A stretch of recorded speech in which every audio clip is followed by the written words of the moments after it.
Hey y'all, welcome to today's episode of RealTea. Farewell to summer. Oh, It's over. And it's over now. summer's my favorite season. It is. I'm Summer a has winter been baby. amazing. It's been a very eventful summer on a human level and then I Yeah. guess celebrity level. We don't call them humans. They're celebrities. Okay. So it's been very Yes, in the interesting to media. see what has happened in the course of the past year.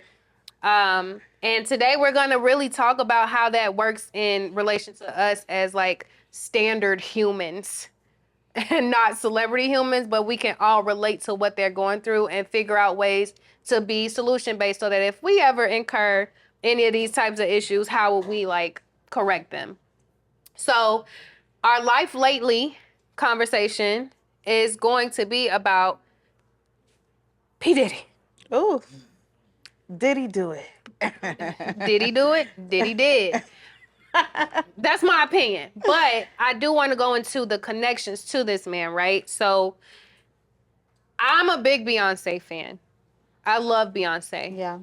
And I witnessed her lose about 5 million followers Yes. recently, right? In the light of of Jay-Z becoming a topic of conversation within the baby oil world of baby oil.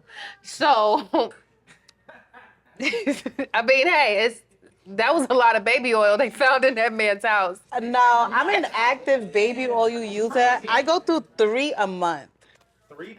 A month. Okay, little Diddy. Yeah. No. The guy, JK. But okay, point made, right? It's a weird situation with the baby oil. Maybe that was the wrong thing I should have said. But Beyonce and Jay-Z have been in a very long-term relationship. They've been together pretty much since what was the music video with the white t-shirt and denim jeans? Oh my God. Yes, Crazy in Love.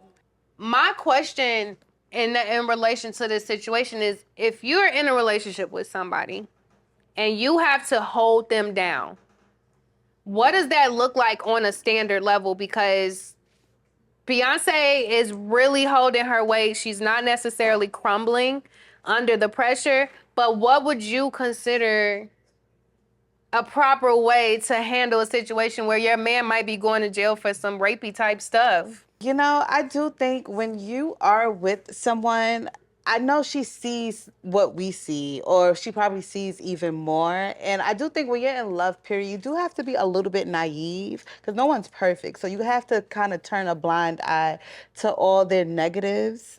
And I understand, like, now we're talking about, you know, the R word and, you know, all these other type They things. said animals too. I was reading that new I affidavit. didn't read but that one. I didn't That's read like the hearsay animals. so far until they prove it. That's crazy. Let me chill. I don't know. I don't know what I'm talking about. Well, do you think she's into these things as well? So I think Beyonce is very mysterious. And ladies, like, who respects that? I honestly really respect the level of mystery that comes with Beyonce, right? She doesn't say too much. She doesn't interview too much. You don't necessarily know how her kids are reacting with her.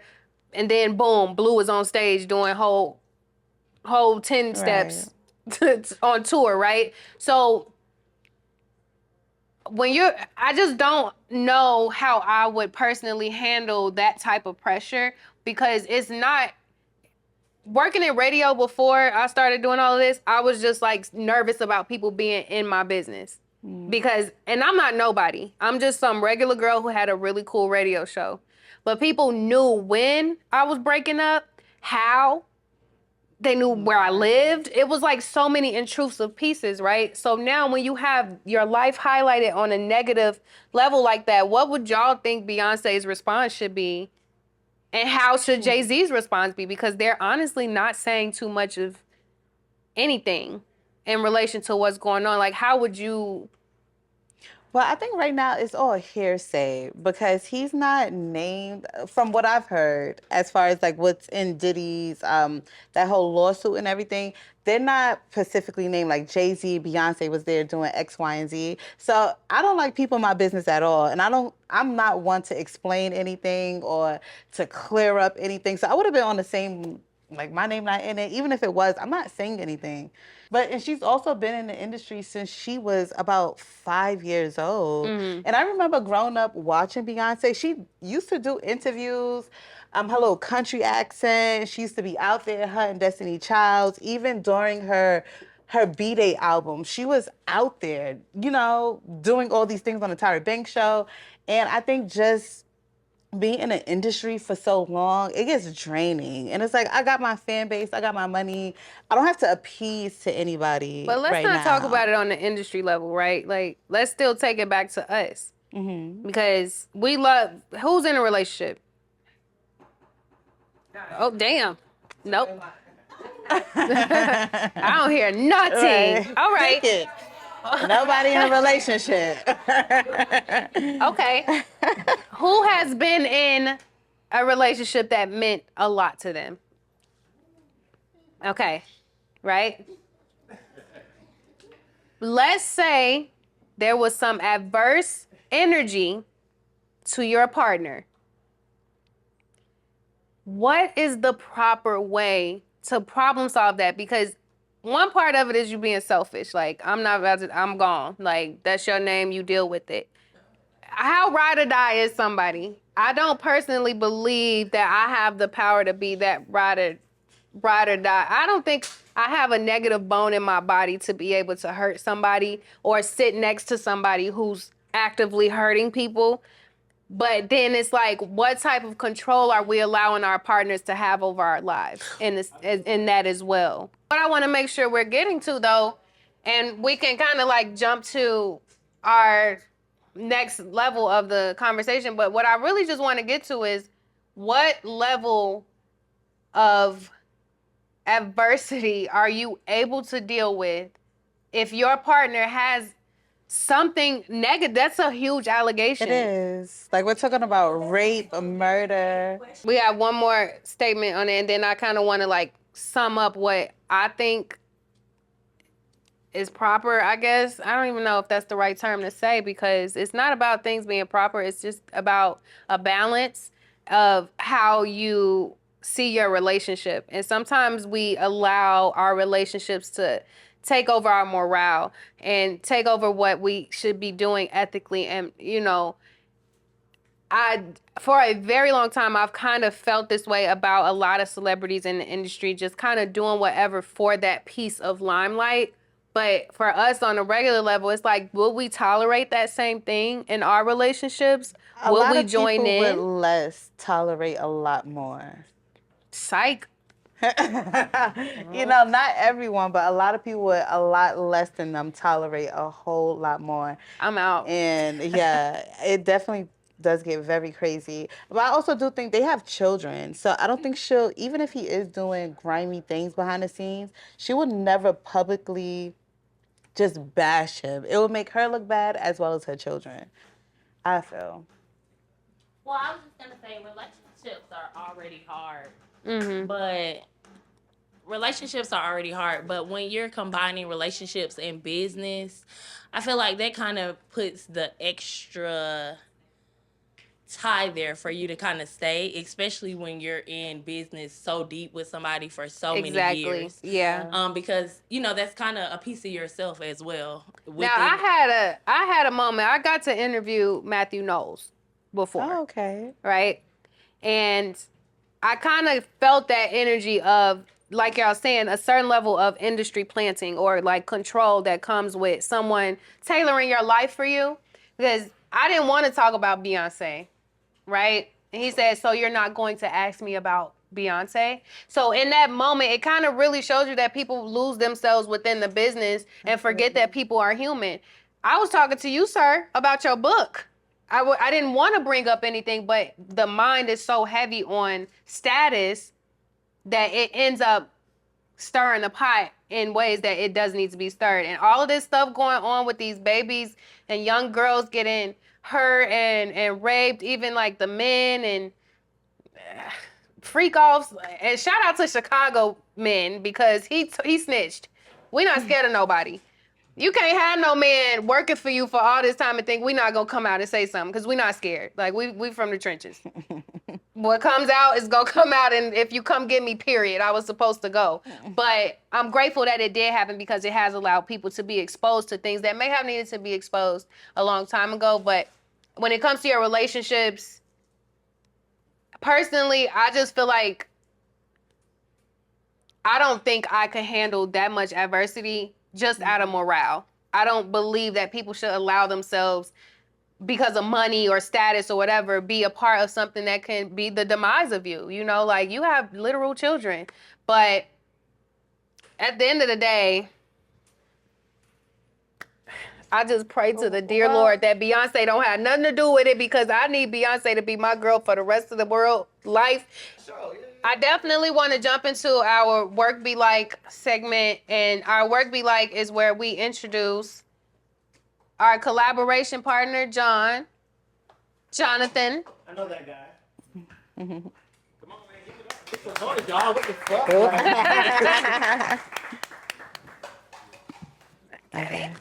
Good. Yo, appreciate y'all for having me. What's up? Nice to hang and sit on the green couch. Yeah, The big I like the vibes on couch. it. They smell good too, y'all. Yeah. So, we all work in the real estate profession or insurance profession, financial profession. But you also have this amazing brand Yeah. called Squeeze. Yeah. Squeeze the For juice. sure, Ski. Can you tell us a little bit more about the Squeeze brand and what it means to you and where do you see it going? Yeah. So Squeeze is the best party on earth where all your favorite memories are made. Okay. You know, we got some people in the crowd that have been a part of the spiritual experience, you know. And, you know, I say that Squeeze is really just, it's an experience that I feel like is restoring the feeling, truthfully. I mean, I know it's kind of vague, but everyone that's always been a part can attest to it. Okay. You know what I'm saying? Like, it's really restoring that feeling of pure fun. So it's like a You come know, as you freedom. are type of energy. Yeah, man. Like, it's Like church. legit. Yeah. You know what I'm saying? And I say it's a spiritual experience because everyone who walks into that energy field that we have there leaves like high. Okay. You know what I'm saying? Like people who say they don't ever come out, they were scared to come or whatever, they feel like, oh my God, I can't believe I had so much fun tonight. So Like, my question for you though is, this is an entrepreneurial venture, right? for sure, yeah. This I is treat it like a something- real startup because it is a startup. I'm not throwing a party. Like I'm not trying to have a lit night. So how does it, what are some of like your toughest moments when it comes to creating a brand that sustains? That's a great question. I think a lot of people's issue in Atlanta especially is what I just said. They try to have a lit night. They're not trying to grow a brand. So the answer there is sustainable community. You know, I look at it just like in music, because my background is in music as a music producer. I tried to achieve one You ever fan. made something for Chris Brown? I haven't, but I was close. Damn. I was close though. Damn. We got a But- plan for Chris Brown. But to answer your question though, the community building, I feel like a lot of people in Atlanta, especially, they trying to have that one lit night. I'm building community, and I look at it as literally as a fan today. You know, so to answer your question, if I remember correctly, you asked me what's the toughest. What's the hardest part of creating sustain? Like, how do you hardest sustain part- the building? The What hardest did I part just say? is How do you sustain the brand? Because I Okay. didn't say that just now. I just said something. It's the rum punch. it is. I know I made that shit strong, didn't I? Oh, you made I it. did. I did. But no, like how it's do you mixing. sustain? How do you sustain? Community, truthfully. Like, just a fan today.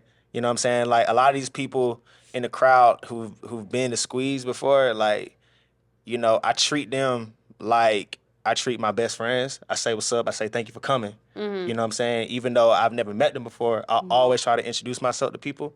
You know what I'm saying? Even if the room got 50 people to 500. Now here's the twist. That's What's a up? nice touch. Adversity.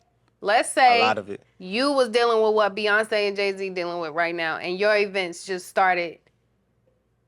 Becoming You freak lost 5 million followers. Let's Oh. say you run a business together, so now their business. How do you deal with the adversity of people when they are not rocking with something you did? You had a party and it was too hot, or you had an event and somebody. Ooh, I always get gas. If y'all watch any of my other podcasts, I'm always doing that because a burp is coming. But how do you deal with people who are not satisfied and causing adversity that actually affects you as a business owner? How do you take that and how do you problem solve it? Because you have to keep going. Yeah. Explicit, the real T is no lame shit can prosper. You feel me? Like, legit. Like, So that means a come- level of confidence has to come with you. Because what I'm trying to get Yeah. out of you is like, for people who want to get into entrepreneurship or people who want to start their own brands, but they're terrified because they don't necessarily know how it's going to be received. yeah. Confidence seems to be the thing that keeps you. Absolutely. Like, you have to be unshakable and unafraid to fail. I feel like a lot of people don't fail at all or Yeah. fail quick enough. You know, I saw something a couple days ago that said that success lies in speed. By the time you're deciding on when to make a decision, I've already made the decision and failed 3 times. Okay. You know what I'm saying? So in that time frame, I've already troubleshooted what was going to make me successful, and that's why I am successful. You know what I'm saying? For Squeeze, I started Squeeze only 2 years ago, but we've already been sponsored by 2 of the major brands of Fanta, Mercer, and Prince, and did a world tour. Wait, so y'all First of tour all, where? I wanted my Fanta and I wanted my Mercer and I'm Prince. sorry. Why don't it- I know about this? I mean, it's grassroots, but you know about it now. Everything happened for a Yeah. reason. When's the next At the right party? time, Halloween. Oh, gonna be lit. Halloween. Yeah, we gonna- No, she It's gonna picked be up her lit. glass, y'all. She Yeah. said, "Oh, let me drink some rum punch on Nah, this tea." it's gonna be like You that. made Trust the me. punch. I did. You know. The punch will be there. It So will does be. anybody have questions about entrepreneurship? Because it is one of the hardest things to do. And the reason that I relay it back to the Beyonce and Jay-Z or even the Diddy situation, right? Like, I went to Revolt World last year. I had a ball, right? It could have had some better features. But overall, I was like, dang, this is cool. Diddy really doing his thing. I was right there next to Diddy and I got the video in his face like, what's up, Diddy? But now That was you. that's my video. If you saw it, it's probably my video. I ain't even gonna stunt. But now he has nothing to do with Revolt, right? No. He has no affiliation with it. He has no affiliation with the alcohol brands. He's pretty much lost any and everything that made his business functional. Beyonce and Jay-Z may possibly be next. So when you're dealing with these things as an entrepreneur, how do you truly create a safety net? I got an answer for you. I'm gonna speak for the men at least. Get married. I'm dead ass. I'm serious. I'm lying. I'm so. Now check me out. Listen to me. Listen to me. You have to unpack Listen it. to I me. see where you're coming Listen to from, me. though. I don't. So Because every president is married. No, it's never been a single male. I mean, so that's not president. the end all be all. No, it's not. But- But they need, once you have that unit, Mm-hmm. it looks good and people like that. No, you gotta explain. Check me out. Listen to me. So look, Diddy and Drake, 2 of the biggest hip hop everythings that we've had, have fallen from grace this year, right? And they've both been because they're 40-year-old men who still trying to act like they 25-year-old bachelors, right? Conversely, Kendrick and J. Cole. Even Jay-Z, we talking about him too, right? You know what I'm saying? They're insulated by marriage. Marriage keeps you solid as a man, and as you are successful, you need that protection. You know what I'm saying? Having somebody to go home that you're responsible for, you know what I'm saying? A family. Makes you behave It differently. makes you responsible enough to not make stupid decisions. I feel you. Sometimes. You feel me? And it To an sounds, extent. no, listen to me. It's really that simple. It may sound like a But lip, Diddy was especially now. married. He 45 years old acting like he fucking his son's girlfriends. Like, come on. Ah! You know what I mean? Like, Allegedly. know what I'm saying? Allegedly. Allegedly. like Diddy is a Look at bachelor. y'all turning RealTea into some Diddy real- is a 50-year-old billionaire bachelor, right? Yes. Yeah. You know what I'm saying? Yeah. Like he even though he is who he is, he has an entirely different persona and digestion from somebody like Jay-Z. You know what I'm saying? Right. So And the freak offs is because he was a billionaire bachelor. It's 69 guy. You feel me? Hey. He should have been a 69 guy with his wife. You feel me? But like that would have kept him. I'm telling you. Wow, we gonna censor this episode. I'm telling you something. I get what If you're he was saying, married, though. if he Yeah. was married, the freak offs would not have at least happened for so long to have where he would have got caught up to where he at right now. I don't believe that. At least, at bare minimum. But what I will telling say you something. to the point, telling because we're talking about work. This is Yeah. the work be like moment, right? Uh-huh. That's a good point. And safety nets are very important. I didn't really think about the whole marriage thing like that, but it is true. Even if you're in a relationship with someone, you are really pushing to make sure that person is safe and protected at all times. Because adversity gonna come in whatever way it's supposed to, but your business has to sustain because you believe in it. You make $5 today, $5,000 tomorrow, $0 the next, $27,000 the next. Whatever it is, whatever it looks like, be okay with that journey and make sure, which goes to our spill the tea moment with our next guest, be sure you're taking all of that money that you're making and you putting it somewhere that makes sense.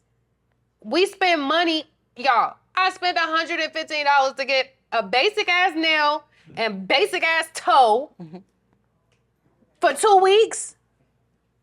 I was mad at myself because I'm like, damn, Serena, you could have literally put that into your Fidelity account to grow your money. You could have paid into your insurance policy. You could have put that into an annuity. But instead of me doing that, guess what? I'm like, well, I got my insurance policy. I'm good. But I didn't think in that moment about if I added some more money to my policy, what I could have done to be more protected to where by the time I'm 65, I got $500,000 to $1 million sitting waiting for me in my retirement because they're not going to give it to us in this country. So you're right. Faith, you have to have faith. You have to have determination, and you have to have some logical thinking about how that money's going to stretch because the dollar is disappearing. We gotta keep it. We could keep it going after the cameras take their little break. But I want to make sure that Jonathan gives his final statements about what it's like to be in a position to have grown a brand in 2 years to something that he can be proud of. So what would be your lasting statements to people in the room who do have these dreams and are nervous about where they see it going because of adversity? You asking me? What do you ask me? Directly? What would you tell them? What are your final statements to tell these people that they can do it? How would you encourage them to continue through that adversity? Got you. I feel like this is an unorthodox answer that I don't really hear a lot of people say, but work on yourself. It's you versus you, and whatever is holding you back from your idea of success is something that is inside of you that you're doing or not doing. Be honest with yourself and have that conversation of okay, I want this. What am I doing that is making me not be able to obtain this? It's not about you taking this course and, going to school, getting that certification. That helps too. But to me, it's more so the basics. You're not disciplined. You're not honest. Right. You're not consistent. You don't execute those things because success is very simple in the formula of the cold logic of you do this, this happens. You feel me? Exactly. So I say work on yourself, build yourself up, build that character up, and then automatically it's going to be successful. It's like being in the gym. You're going to get stronger if you go to the gym. Accountability partner. You know what I'm saying? All of those things. Check you in, feel check me? in. Check in, Yeah. check in. Y'all text y'all friends. Yes. It's literally impossible for you to be in the gym for a year and not get stronger. That's true. Absolutely. So the same thing goes for success. So work on yourself, be honest with yourself, do all the things that, build your character up and build yourself up, and then you're going to see your whole reality just change instantly like that. Yeah. I'll hit myself in the face, shit. That's a good tip. That's a good tip. I'm really grateful for that.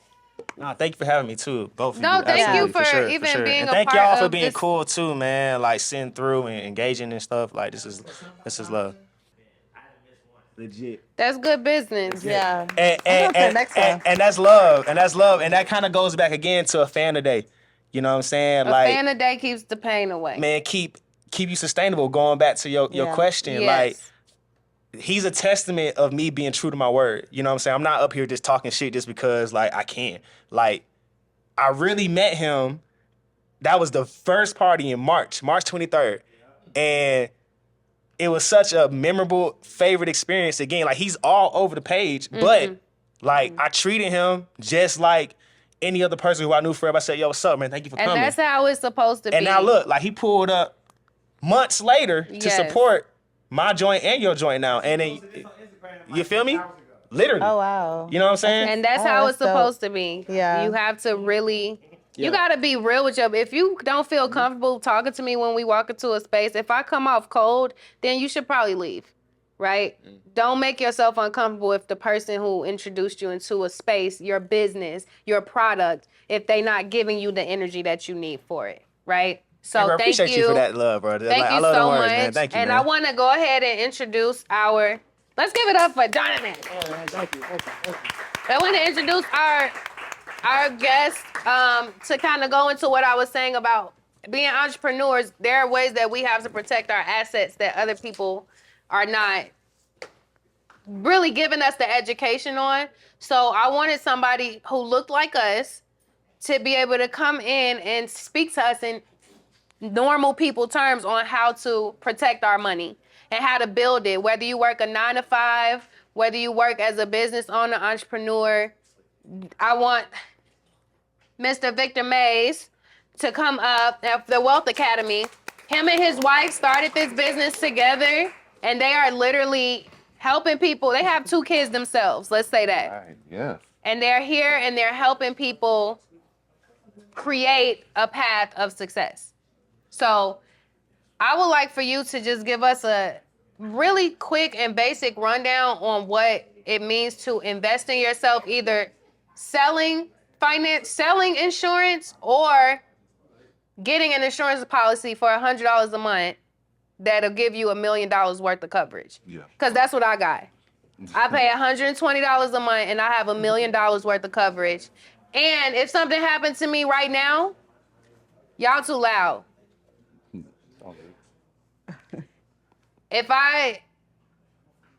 Y'all too loud. Y'all made me forget what I was saying. If something happened to me right now, I can go into my insurance policy and eat from it right now while I'm alive. I don't have to wait until I'm dead to do that. So if you could give a quick rundown of what that means to protect yourself financially and how affordable it is to do it so that people can do better for themselves, I would love to hear your voice. Yeah. Okay. So I appreciate y'all spending some time. Hey, audience, show me some love. Give Yeah. me some energy, y'all. I know it's late. Just to give y'all a little rundown, the first part of the question, investing in yourself, is really believing in yourself and having faith, right? But when it comes down to insurance, it's not necessarily a dollar amount, because when it comes down to getting that insurance, everybody it's like a tailored suit or a tailored outfit. Everybody has their own size. You know what I mean? Their own color. And based upon what that is, you get what you need. And a lot of people don't know that you can become a multimillionaire, like just having life insurance. There's tax advantages. You know, the wealthy people do it. And it doesn't have to cost you an arm and a leg to do it. You know, it's just a lot of us have not gotten the education and sat with somebody that was licensed to give them the game. So when you're getting a policy, what is the first thing that somebody should be concerned about when speaking to somebody about getting a life insurance policy? Is the first thing is your why. You know, why are you doing it? Because insurance is an invisible product. Yeah. You know what I mean? It's not. I don't got a coffee mug to give you. It's about what's the layers behind it. Like for me, what's my why? Like, you know, before I became married and I had 2 kids, I have 3 little sisters. Both my parents have disabilities. So I knew that, like, for me, I wanted to break that chain, but I want to make sure that my family is good, right? So no matter what happens, you know, job goes haywire, you know, no money in the bank, I believe in having my insurance. You know what I mean?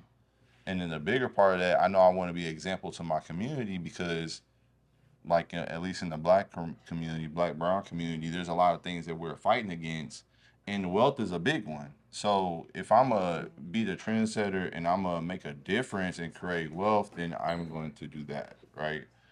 Did I miss your question? No, you didn't. No, you Okay, answered the okay. question good. So the biggest hang up with people getting life insurance is the monthly commitment. Yeah. How do you convince people that it is worth it to take $25 a week to insure themselves? I wouldn't say I'm not. Or convincing let me not nobody. say $25 a week because Yeah. it might vary for person to person. Yeah, and But depending on the policy too. Yeah. Because I think Yeah. I just paid 36, but mine is probably like a few Yeah. $100,000. So, well, all right, let me put it like this. So, one, I'm not going to convince you. It really goes back to, again, what's your Your why, right? And at the end of the day, life insurance could be something that is within your budget. Yeah. That's just period. You know, like it don't have to be nothing crazy. But if you want to go crazy with it, you can go Of crazy with it. If you course. want to spend $1,000 a month, you can spend $1,000 a month. It's people doing that. That's, you know, there's some people that I met a guy, a white guy just out and about. He said he bought a policy when he was like 25 and, you know, put in money in it for years. And then he was able to buy a boathouse with the Oh, money wow. from his policy, Okay. right? Just a lot of different things. So it's more so about what's your personal desires. Like some people might have the ambitions of having their own business, right? Some people might have their own ambitions of, say, for example, buying some real estate. So some people they leverage their life insurance policies to invest into those things and get their money cash free out. So how do you do that? You gotta sit down with a professional. Dang, because I'm like, that sounds Yeah. very nice. Yeah, you gotta sit down with a professional. There's a lot of things that people do. I remember my coach, he bought his Rolls Royce from his permanent life insurance policy that he built up for years, and he funded his own self versus going to the bank to go get a loan. But that's the stuff that the wealthy people do that a lot of people in our communities don't. Well, I have a question. So if I have life insurance, I pass away, what happens? Because of course, you know, I'm deceased. It's not like I can call my agent, the company. Yeah. What happens then? That after one, okay. Because maybe my siblings don't know I have life insurance. Well, when it comes down to life insurance, it is so important to have an agent.